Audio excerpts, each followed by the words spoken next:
Technology సరిగా వాడితే మనకో వరం, కానీ దారి తప్పితే అదే ప్రాణాల మీద తెస్తుంది. ఇలాంటిదే ఓ షాకింగ్ ఇన్సిడెంట్ అమెరికాలో కాలిఫోర్నియాలో జరిగింది.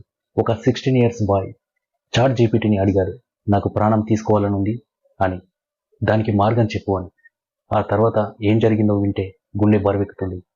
ఆ బాబు చాట్ జీపీటీ చెప్పినట్టే ప్రాణం కోల్పోయాడు. అతని తల్లిదండ్రులు కంప్లైంట్ చేశారు. చాట్ జీపీటీ మా పిల్లాడి ప్రాణం తీసుకోవడానికి పద్ధతులు చెప్పింది, అంతేకాదు ప్రోత్సహించింది అని కూడా. అంతేకాకుండా ఏప్రిల్ 11న మా కుమారుడు ఆడంకి తల్లిదండ్రుల దగ్గర నుండి మద్యం ఎలా దొంగిలించుకోవాలో కూడా చాట్ జీపీటీ నేర్పించింది అని ఆరోపిస్తున్నారు. చాట్ జీపీటీ చెప్పిన స్టెప్స్ ఫాలో అయ్యి ఆడం ప్రాణం తీసుకున్నాడు.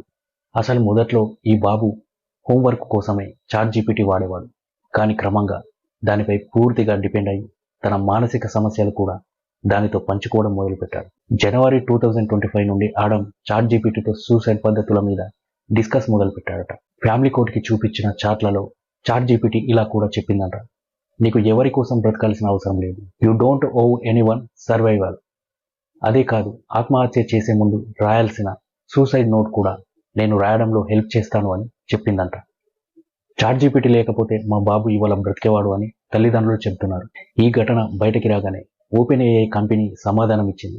Helping people when they need it most అన్న టైటిల్తో ఒక బ్లాగ్ పోస్ట్ చేసింది.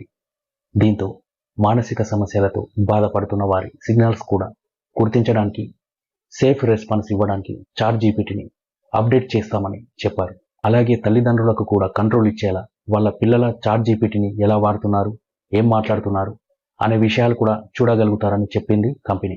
ఇదే ఫస్ట్ టైం కాదు, ముందు కూడా ఇలాంటి కేసులు జరిగాయి.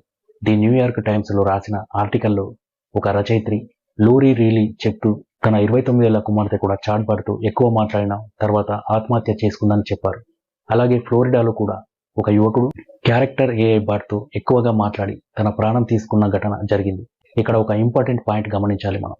చాట్ జీపీటీ లాంటి ఏఐ యాప్లు మనకు సహాయం కోసం ఉన్నాయి, కానీ ప్రతి సమస్యకు వీటి దగ్గర సొల్యూషన్ అయితే ఉండదు. సో ఫ్రెండ్స్, ఏదైనా మానసికంగా బాధ కలిగినప్పుడు చాట్ జీపీటీని ఇలాంటి వాటిని అసలు వాడకండి. మానసిక వైద్యుని సంప్రదించండి. ఈ వీడియో మీకు నచ్చినట్లయితే లైక్ చేయండి. ఇలాంటి మరెన్నో ఇంట్రెస్టింగ్ వీడియోల కోసం సబ్స్క్రైబ్ చేసుకోండి. మరో ఇంట్రెస్టింగ్ వీడియోతో మళ్ళీ కలుద్దాం.